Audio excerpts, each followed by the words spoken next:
आपके अंदर भी बुराइयां आएंगी। मित्रता जैसे लोगों की आप बनाएंगे वैसे आपके अंदर गुण आएंगे। जो व्यक्ति गुटखे खाते हैं क्या है? कोई तो खाता होगा। जो गुटखा खाते हैं उससे पूछो कि आपने गुटखा खाना सीखा कैसे? वो सहज बोलेंगे हमने गुटखा खाने वालों की संगति की थी और संगति का ऐसा असर पड़ा कि संगत करते करते करते करते जैसे उसके अंदर गुण थे वैसे गुण हमारे अंदर आ गए। पहले तो हम उसको गुटखा खाते हुए देखते थे, एक दिन मन में आया कि हम भी तो देखें गुटखा लगता कैसे है। और जिस दिन ये मन में आया उस दिन मैंने पहली बार अपने मुख में गुटखा रखा था। उस दिन से लत लग गई, प्रतिदिन गुटखा खाना शुरू हो गया।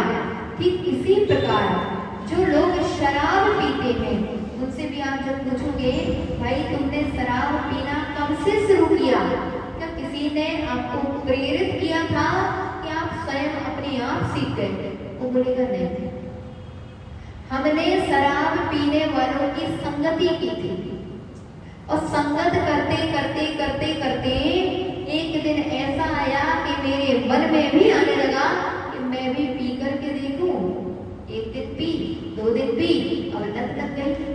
अब वो व्यक्ति शराब में धुत रहता है। ध्यान रखना, जैसी संगत वैसी रंगत। आप जैसी संगति करोगे वैसे आपके अंदर परिणाम अपने आप आने लगेंगे। साधु के साथ बैठ करके यहाँ आकर के आपके भाव नहीं होते अरे यही अच्छा है, सबसे अच्छा मार्ग है तो यही मार्ग है, नहीं आता?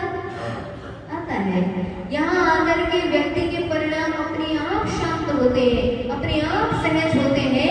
उसका कारण ये है कि साधुओं की प्रवृत्ति जैसी होती है उनके संसर्ग में आने वाले व्यक्ति की प्रवृत्ति भी अपने आप वैसी होने लगती है।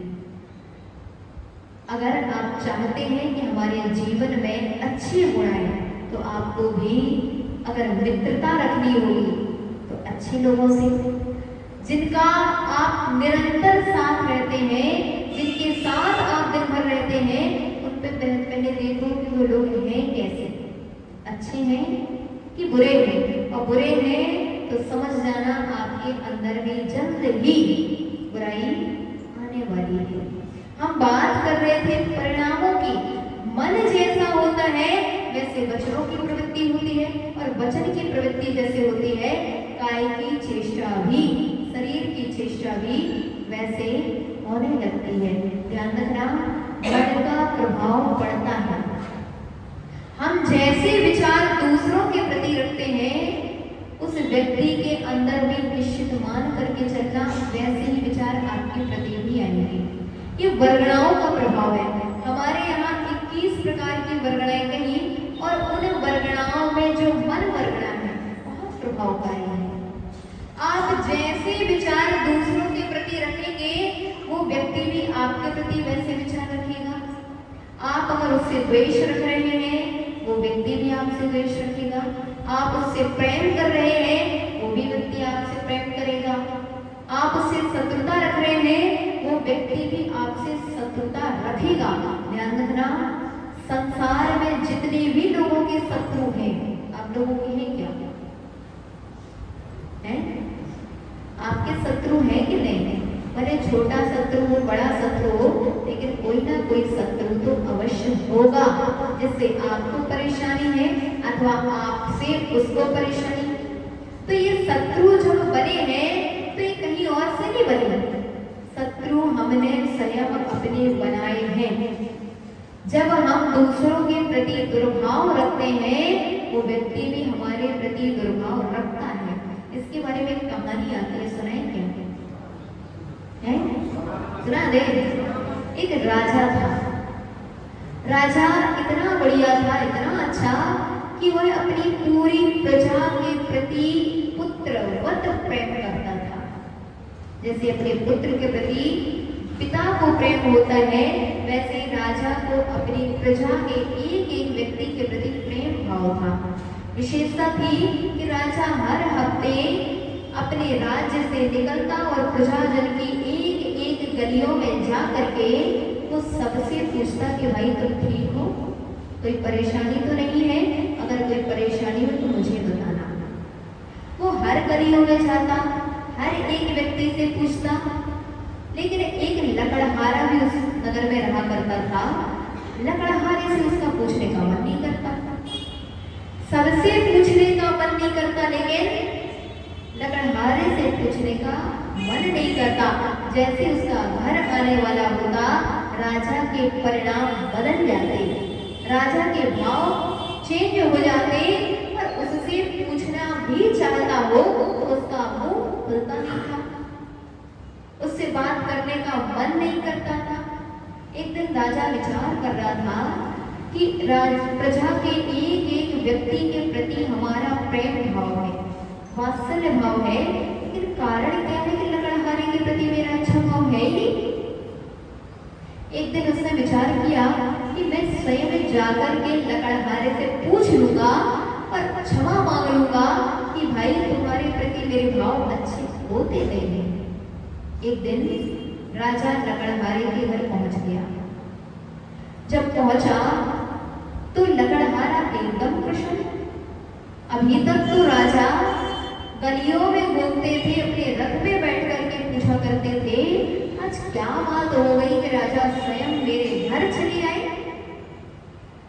जैसे लकड़हारे ने देखा कि राज्य का राजा मेरे घर आया हुआ है, तो उसने सबसे पहले उसकी अगवानी की, उसको उच्चासन में बिठाया, क्योंकि कर्तव्य हुआ करता है।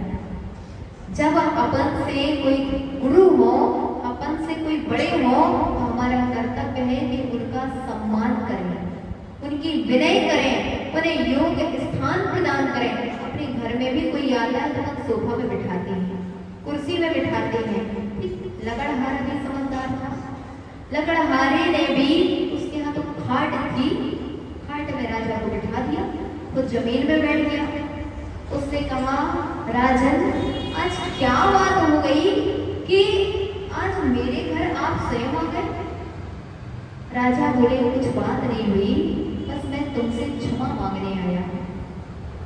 काय की क्षमा? आपने मेरा क्या बिगाड़ा जो आप मुझसे क्षमा मांगने आए हैं? राजा बोले कि भैया, मेरा सारी प्रजा के एक एक व्यक्ति के प्रति अच्छे भाव है, पर पता नहीं तेरे प्रति मेरे भाव अच्छे क्यों नहीं बनते। मैं विचार करता हूँ कि तेरे प्रति भी मेरे भाव अच्छे बने, लेकिन जैसे ही मैं कदम आगे बढ़ाता हूँ वैसे ही कदम मेरे रुक जाते हैं। जैसे मैं बोलने का प्रयास करता हूँ वैसे शब्द रुक जाते हैं, और यही कारण है कि मैं आज तुमसे क्षमा याचना करने आया हूँ, क्योंकि तुम भी मेरे प्रजा के सदस्य हो।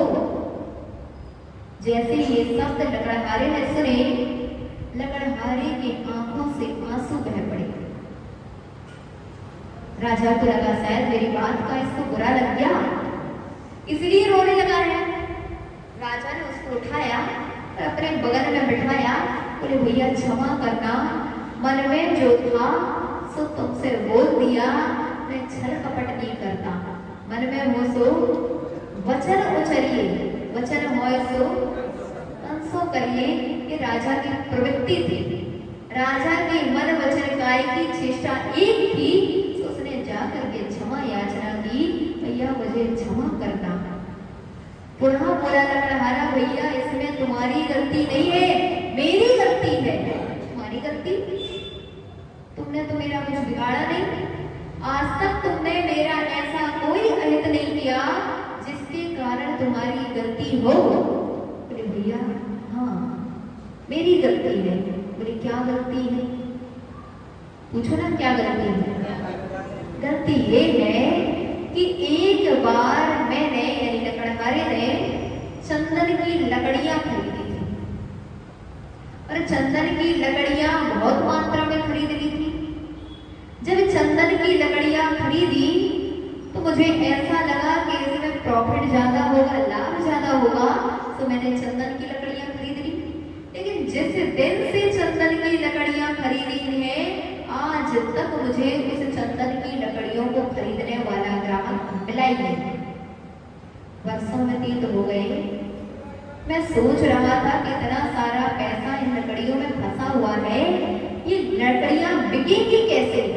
एक दिन सोचते सोचते मेरा मन चला, मेरा दिमाग चला कि चंदन की लकड़ियां बिकेंगी कब, जबकि राजा मरेगा।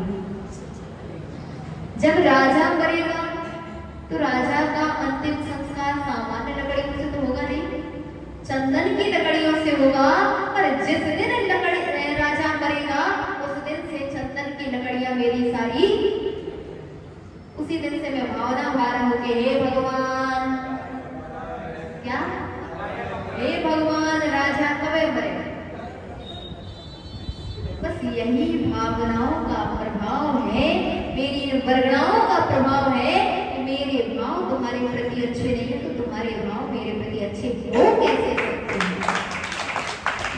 ये आ गया समझ में। शत्रु दुनिया ने नहीं बनाए, शत्रु अगर बनाए हैं तो हमने स्वयं अपने शत्रु बनाए हैं।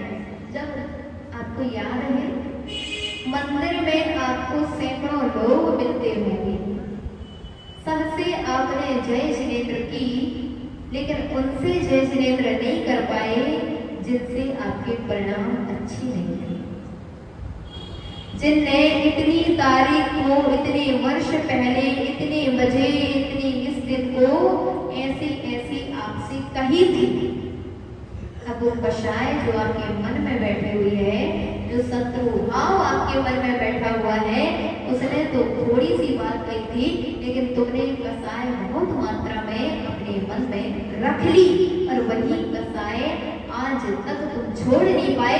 दुनिया में शत्रु किसी और ने नहीं बनाए, तुमने स्वयं ऐसे परिणामों के द्वारा शत्रु बनाए। जब तुम्हारे परिणाम उसके प्रति अच्छे नहीं तो उस व्यक्ति के परिणाम तुम्हारे प्रति तो अच्छे कैसे हो सकते हैं। अब तुम उसको मन मन गाली दोगे तो तुम्हारे लिए फूल बरसाएगा क्या। जब तुम उसको मन मन में कोसोगे तो वो तुम्हारी आरती उतारेगा क्या। जब तुम उसके लिए बुरा विचार करोगे, उससे ईर्ष्या भाव रखोगे, वो कैसे तुम्हारे प्रति अच्छे परिणाम रखेगा। इसलिए कहते भैया मन वर्गणा का प्रभाव पड़ता है। आप जैसे विचार करोगे वैसे आपके शरीर में प्रभाव पड़ने लगता है। गुस्सा आता है, आंखें लाल होती हैं, बीपी हाई होता है, नाक तन जाती है, लाल हो जाती है, शरीर एकदम लाल हो जाता है। शरीर के स्थिति से देख सकते हैं कि व्यक्ति अभी क्रोध में है। समझ में आया कि नहीं। यानी मन का प्रभाव शरीर में पड़ा। वैसे ही किसी आत्मीय व्यक्ति को देखा, मन खुश हो गया, और मन खुश हुआ, दांत अपने आप दिखने लगते हैं। दिखाता नहीं है, कोई विचार करता नहीं है कि दांत दिखने, लेकिन जैसे किसी आत्मीय व्यक्ति को देखा, किसी अपने को देखा, आपके दांत बिना चाहे भी निकल आए, मुंह प्रसन्न हो गया, मन खिल उठा। उसका कारण क्या है? वर्गणाओं का प्रभाव पड़ा है। उस व्यक्ति की वर्गणाएं तुम्हारे प्रति अच्छी है तो आपकी उसके प्रति अच्छी होती है। यहाँ हर व्यक्ति आकर के मुस्कुराने लगता है। देखो भैया मुस्कुरा रहे हैं, हर एक लोग यहाँ आकर के प्रसन्न हो जाते हैं, शांत परिणामी हो जाते हैं। उसका प्रभाव क्या है? उसका प्रभाव ये है, जब हमारे भाव तुम्हारे प्रति अच्छे हैं तो आपके भाव कैसे अच्छे नहीं होंगे। इसलिए भैया अब आप चाहते हैं क्या कि हमारे शत्रु बने रहें? चाहते हैं क्या? ध्यान रखना, एक शत्रु भी आपका जीवन में अहित करने वाला है। इतने से शब्द आपने बोले हैं मुझसे, वो शब्द पता नहीं आगामी समय में आपकी कितनी बड़ी क्षति कर देंगे। तुम तो बोल करके निकल गए, लेकिन वही शब्द पता नहीं आगामी समय में आपका कौन सा बुरा हाल करेंगे। जब द्रौपदी अपनी छज्जे में बैठी हुई थी, कौन आया था? दुर्योधन आया था। और दुर्योधन जैसे ही आया, हंसी हंसी में तो बुरा था कि अंधे के बेटे। बस इन्हीं शब्दों ने कमाल कर दिया। इस शब्दों ने महाभारत खड़ी कर दी। भैया, जैसे वचनों का प्रभाव पड़ता है ऐसे मन का प्रभाव पड़ता है, नहीं पड़ता क्या? जैसे उदाहरण हम आपको बता रहे हैं, यहाँ कौन है जिनके बच्चे बाहर पढ़ते हैं? क्या इनके बच्चे बाहर पढ़ते हैं? भाभी, आपके बच्चे बाहर पढ़ते हैं। आपने जैसे ही यहाँ से अपने बच्चे को याद किया, बेटे को याद किया, मेरा बेटा अभी होता तो हम उसको ये सामग्री जो हमने बनाई है हम उसको खिला देते। बेटा क्या करें, बाहर रह रहा है। आप बड़े मन से उसको याद कर रहे थे और जैसे ही याद कर रहे थे वहां से बेटे का फोन आ गया। अरे, हम अब भी तुम्हें याद कर रहे थे, तुमने फोन लगा लिया। ये क्या हुआ? आपकी मन की जो वर्गणाएं हैं उस व्यक्ति तक पहुंच गई और जैसे ही पहुंची उसको उनने प्रेरित किया, फोन लगा लो, उसको भी याद आ गई आपकी। आप यहाँ बैठ करके याद कर रहे थे, उसे अपने आप वर्गणाओं के कारण वहां बैठ करके आपकी याद आ गई। आता है कि नहीं ऐसा फोन? होता है। ध्यान रखना, मोबाइल के नेटवर्क तो फेल हो सकते हैं लेकिन मन के नेटवर्क फेल होने वाले नहीं। आप एक एक जो विचार कर रहे हो ये तरंगें सुरक्षित हैं। एक एक जो मन के विकल्प कर रहे हो ये तरंगें सुरक्षित हैं। आगामी समय में वही तरंगें आपको फल प्रदान करेंगी। अच्छी तरंगें निकली हैं तो अच्छा फल, बुरी तरंगें निकली है बुरा फल। कभी कहते हिचकी आ रही है, कभी कहते पैर खुजारा है। ये है क्या? अगर इसको देखें तो लोग रूढ़ी कहते हैं, लेकिन वास्तविकता है जब कोई व्यक्ति आपको सच्चे मन से याद करता है आपके शरीर पे उन वर्गणाओं का प्रभाव पड़ने लगता है, हिचकी आने लगती है। ये मन वर्गणा का प्रभाव है। ऐसे जैसे मन वर्गणाओं का प्रभाव पड़ता है वैसे बाहर की वर्गणाओं का हमारे जीवन में प्रभाव पड़ता है। लोग कहते माता जी हमारे घर में परेशानियां हैं, ये परेशानियां दूर हो कैसे? भाई, जैसे मन की वर्गणाएं काम करती हैं वैसे आपके घर की वर्गणाएं भी काम करती हैं। मन अगर गंदा है, सुनना अच्छे से, मन अगर गंदा है तो उस गंदे मन का प्रभाव आपके आने वाले जितने भी संसर्ग में लोग हैं उन पर पड़ेगा। और घर में अगर गंदगी फैली हुई है तो उस घर में रहने वाले जितने लोग हैं उन सब पर उस गंदगी का प्रभाव पड़ेगा। वास्तु भी कहता है अगर घर में गंदगी फैली हुई है, घर नहीं लग रहा, कबाड़ खाना लग रहा है, इतनी सामग्री जोड़ करके रखी हुई है जो सामग्री कभी प्रयोग में नहीं आना, वो सामग्री भर भर के रखी है। अरे रखी रहने दो, कभी काम में आएगी। गृहस्थों की हैबिट होती है, अगर खराब भी हो गई तो अलग करने का मन नहीं करता। फटे पुराने कपड़े भी हो गए हैं तो मन नहीं करता हमें किसी को दे दें, ये अलग कर करता होता कि नहीं होता है? घर में मान लो आपके यहाँ नया गैस चूल्हा आ गया, लेकिन जो जंग खा गया था, जो जीर्ण शीर्ण हो गया था, वो गैस चूल्हा अलग करने का मन नहीं करता, क्योंकि अनादि के संस्कार बने हुए हैं। बहुआरंभ परिग्रहम, जुड़ते जाओ। आज तक हमारे छोड़ने के भाव बने ही नहीं। घर में अगर देखें तो आप स्वयं देख रहे चीज, आपके घर में कितने प्रतिशत आवश्यक सामग्री है और कितने प्रतिशत अनावश्यक सामग्री है। आज घर जाना और अपने घर को चेक करना, आप देखेंगे 20% सामग्री आवश्यक है तो 80% सामग्री अनावश्यक है। ध्यान रखना, वही कबाड़, वही घर की गंदगी आपके घर में नकारात्मकता ला रही है। 5 कारण हैं घर में नकारात्मकता आने के मुख्य 5 कारण। पहला कारण घर में आवश्यकता से अधिक कबाड़ सामग्री होना। दूसरा कारण घर के मुख्य द्वार पे ही कचरा फैला होना। पूरा कचरा घर का लिया और घर के द्वार पे ही छोड़ दिया। हमने तो कई बार ऐसा भी देखा, ऊपर की मंजिल से थ्रो कर रहे, वहां से क्रिकेट खेल रहे हैं। अरे भैया, क्रिकेट खेलना तो मैदान होगी आपके यहाँ, तो मैदानों में जाना चाहिए। तुमने घर का पूरा कचरा पॉलीथिन में भरा और पॉलीथिन में भर करके छत से ही नीचे, अब वो छत से जो नीचे फेंका हुआ कचरा है, वो कचरा भी आपके घर में नकारात्मक ऊर्जा प्रदान करेगा। क्यों? घर का मुख्य द्वार जो है वो मुख्य द्वार साफ सुथरा होना चाहिए। और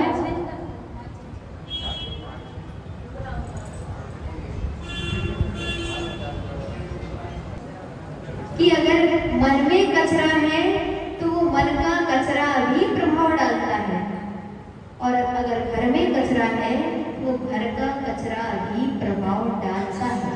आप देखना, आप किसी खाली स्थान में बैठेंगे, साफ सुथरे स्थान में बैठेंगे, आपके परिणाम अलग होंगे। और आप अगर किसी गंदे स्थान में, कबाड़ से भरे हुए स्थान में बैठे हैं तो उसका प्रभाव अलग पड़ेगा। मंदिर में बैठते हैं, आपके परिणाम अलग होते हैं। यहाँ धर्मशाला में सामने प्रवचन में बैठे हैं, आपके परिणाम अलग हो रहे हैं। दुकान में बैठते हैं, दुकान के परिणाम अलग होते हैं। घर में बैठते हैं, घर के परिणाम अलग होते हैं। कारण क्या है? वहाँ की सकारात्मकता और नकारात्मकता का प्रभाव आपके मन पर पड़ता है। हमने बताया, घर में गंदगी फैली हुई है, छत से कचरा फेंक रहे हो, और छत से नहीं फेंक रहे, आपने तो पूरा कचरा लिया रोड में डाल दिया। ध्यान रखना, वो रोड भले सार्वजनिक थी, लेकिन वो आपका मुख्य द्वार था। और भिंड में तो विशेषता है, भिंड में दो प्रसिद्धि है। पूछो क्या? दो प्रसिद्धि है। डाकू प्रसिद्ध थे, और डाकू का अड्डा यहाँ का पूरा प्रसिद्ध है। जहाँ जाओगे वहाँ गंदगी मिलेगी आपको, और वो गंदगी किसी और ने नहीं फैलाई, आप ही लोग ने।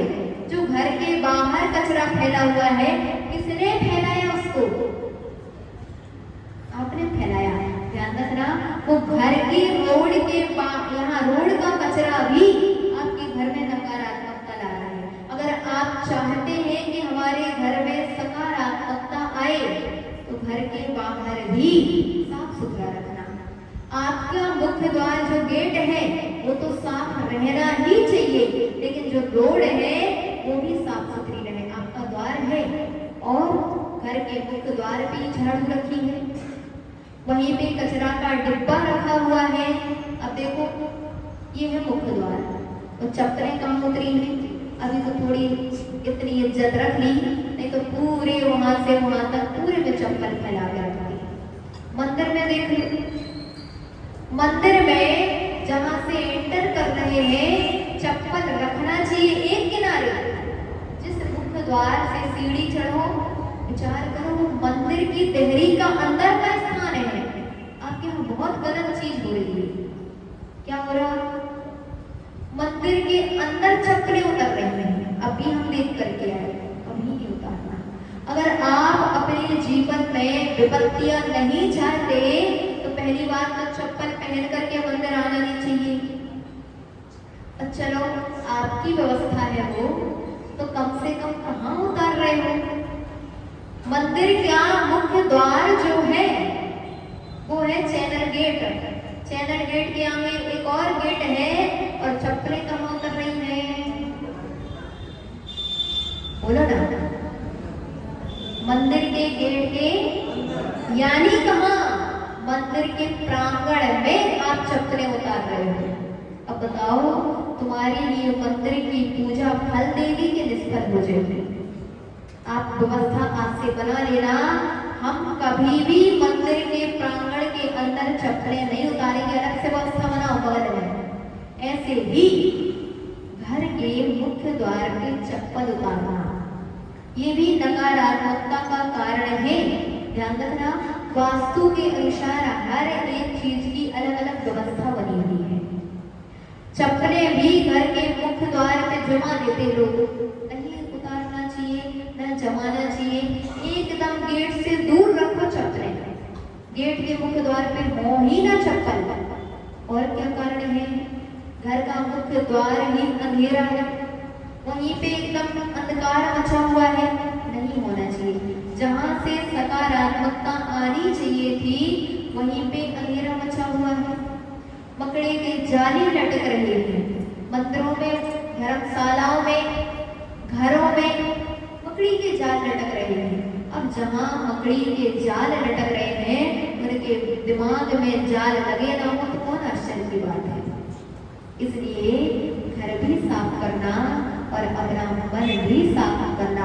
अब तक हमने दुनिया में बहुत शत्रु बनाए हैं, बहुत लोगों को द्वेष भाव से निहारा है, लेकिन ध्यान रखना अंत में तुम्हें क्षमा मांग करके ही जाना पड़ेगा अगर कल्याण करना चाहते हो। बहुत सारे लोग भावना भाते हैं मेरा अंतिम मरण समाधि, ध्यान रखना ये दर सबको मिलता नहीं है। ये जो देव शास्त्र गुरु का दर है ना अंतिम समय सबको नहीं मिलता। तीव्र पुण्यात्मा जीव ही होता है जिसने अपने जीवन में कसायों को मंद किया था।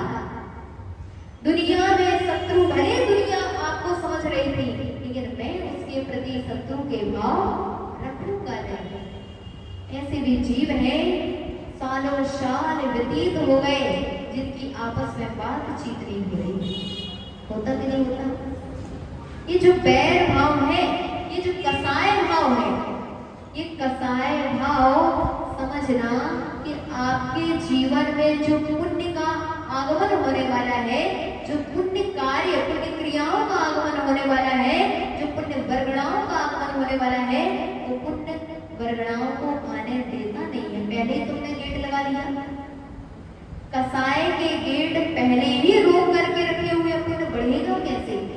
अब विचार करना, संसार में जितने भी जीव हैं हम किसी के प्रति बुरे भाव नहीं रखेंगे।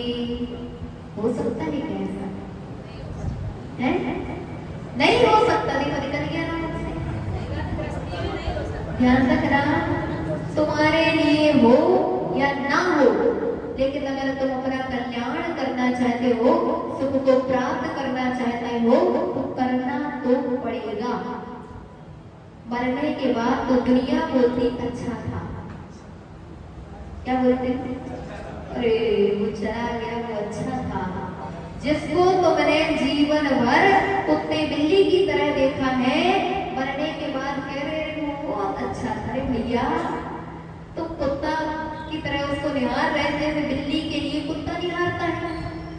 अब मरने के बाद तुम कह रहे अच्छा, पहले ही कह रहे थे ना कि अच्छा था।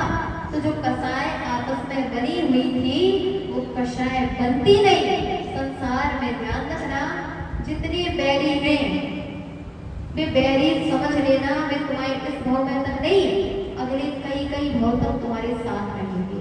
अब चाहते हैं, जो चाहते हैं कि आपको आपकी बैरी भाव में मिले, उन्हें काम करना चाहिए। क्या? जो बैरी है उनसे बैर भाव कभी मत छोड़ना। आप तो बैर बना करके रखना। ध्यान रखना, जब एक तरफा का बैर 10 भाव तक पारसनाथ के लिए परेशान कर सकता है, तो 2 तरफा का बैर संसार में तुम्हें कितने भाव तक अटका करके रखेगा। विचार करना। आज तुम्हें अगर चाहिए कि आपका शत्रु अगली पर्याय में फिर से तुम्हें मिले, तो तुम कहना बैरी हम तुमसे कभी बात नहीं करेंगे, नहीं करना। अगर चाहते हो कि भैया अब मिले, अब कभी नहीं मिलना, अरे आ जाए तो हम तुम्हें झेल नहीं पा रहे। मंदिर आते हो तो हमारी आंखें भगवान पे कम तुम पे ज्यादा जाती है, नहीं होता ऐसा? जब किसी से कषाय हो तो ऐसे ऐसे निहारते हैं।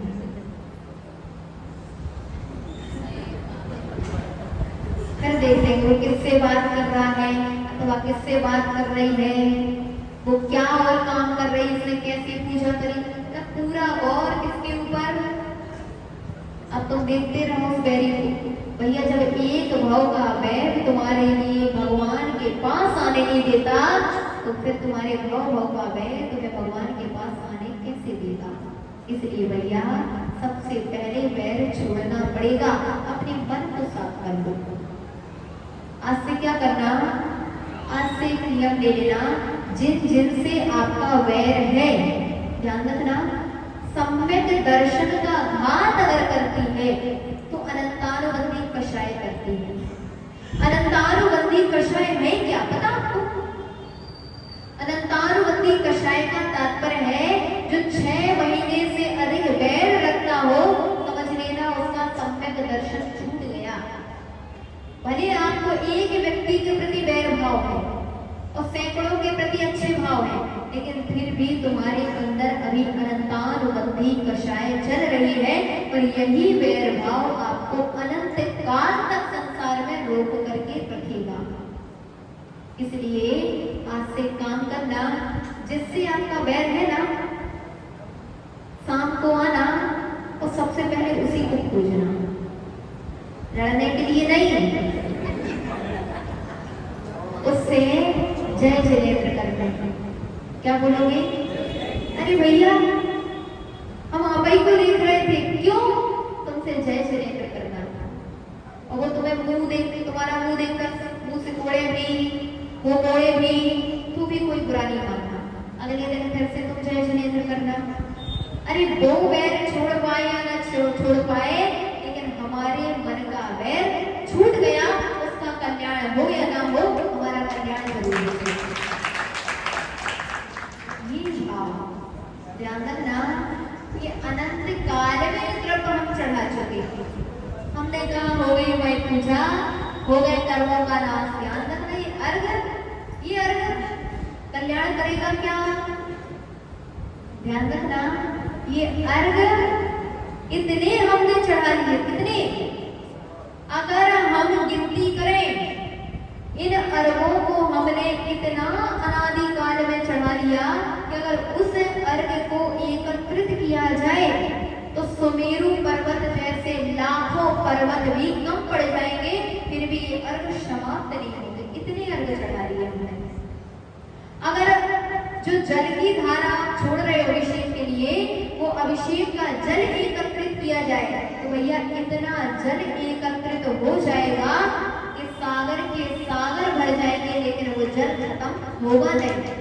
लेकिन आज तक हमारा कल्याण नहीं हो पाया, उसका कारण था कि हमारी मन की कषाएं दूर नहीं हुई, हमारा मन शांत नहीं हुआ, हमारा मन शांत नहीं हुआ, हमें निरंतर दुनिया में दिखता रहा तो केवल और केवल अवगुण दिखता रहा, तो केवल वैर दिखते रहे तो शत्रु।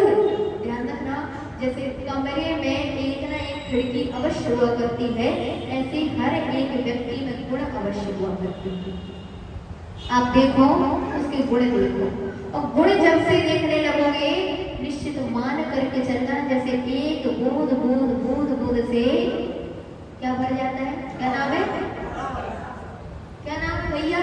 नए नए चेहरे देख रहे हैं आज, गोपाल, गोपाल नाम है ना, गोपाल भाई। जैसे एक एक बूंद घट में डाला जाए क्या होगा? पक्का भर जाएगा ना। ऐसा तो नहीं कि भरते जाओ खाली होता चला जाएगा, नहीं नहीं। जैसे एक एक बूंद से घट भर जाता है, ऐसे आप एक एक व्यक्ति के जब जब गुण देखोगे, वो गुण को देखते देखते आप स्वयं गुणों से लगातार सीखेंगे। इसलिए गुण देखो, अब गुण देखते तो अनादिकाल व्यतीत हो गया। अब मित्र देखो, शत्रु देखते देखते तो अनादिकाल व्यतीत हो गया। अब हमें अपना कल्याण करना है, अब हमें अपने जीवन में सुख प्राप्त करना है, और सुख मिलता है तो कषायों की मंदता से। हम परसों ये बात बता रहे थे, जितनी कषाय आपकी मंद होती होती चली जाएगी, निश्चित मान करके चलना आपके जीवन में सुख उतना उतना बढ़ता चला जाएगा। अगर सबसे बड़ा सुख अगर देखें हम क्या है, सबसे बड़ा सुख है क्या? सुभाष चाचा, वो तो है, हम तो संसार की बात कर रहे हैं। संसार में सबसे बड़ा सुख किसको मानते हैं आप? सबसे बड़ा सुख अगर है तो शांत बैठना, निराकुलता। शास्त्रों में भी कहा है निराकुलता एव सुखम। निराकुलता, जैसे आप एक बार विचार करना, सवेरे से काम करते करते करते करते 12 बजे जब आपका 1 बजे आपका काम निपट जाता है, चौका, झाड़ू, पोंछा, रोटी, पन्ना सब निपट गया। अब थोड़ी समय के लिए निराकुलता आपके मन में होती है, अब कुछ काम नहीं बचा, सब काम हो गए, भले थोड़ी समय के लिए वो निराकुलता बने। सच बताना आनंद आता कि नहीं आता? लगता है चलो पूरा काम हो गया, अब आराम करो। और स्वर्गों को देखो, जे जब सवेरे से लेकर रात तक दुकान में बैठ करके आते, जैसे ही दुकान बंद करते हैं घर आते हैं, आनंद आता कि चलो हमारा काम पूरा हो गया। ये 1 मिनट का निराकुल भाव भी आपको सुख देता है। ऐसे भैया सबसे बड़ा सुख अगर है तो निराकुलता ही है। और निराकुलता आती कहाँ से है? जैसे जैसे कसाय मंद होती जाएगी, क्रोध, मान, माया, लोभ की प्रवृत्ति कम होती जाएगी, संतोष मन में आ जाएगा। क्रोध की अपेक्षा साम्य परिणाम, किससे क्रोध करें, किससे क्रोध करें?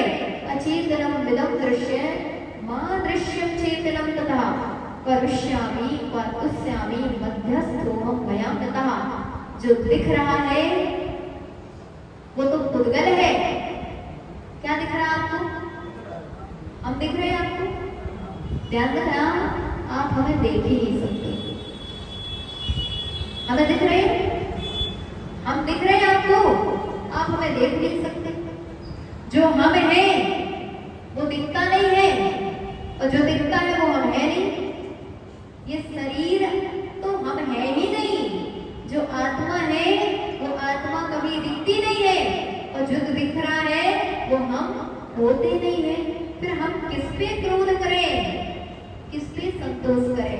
भैया ये पुद्गल तो यहाँ छूट जाएगा, जो शाश्वत है वो आत्मा ही है, और वो आत्मा हमारे लिए दिखती नहीं है। फिर किस पे तुम भड़कते हो, किस पे दिन भर कषाय करते हो? शांत, एकदम बंद कषाय। ध्यान देना, ये बंद कषाय ही आपकी पुण्य की वृद्धि करेगी। आज हमने 2 चीज बताई, एक मन साफ करो, दूसरा घर साफ करो, आपका कल्याण होगा। आपके जीवन में अपने आप सुख की आवश्यकता बनी हुई है वो सुख प्राप्त होने लगेगा। जय आदिनाथ भगवान की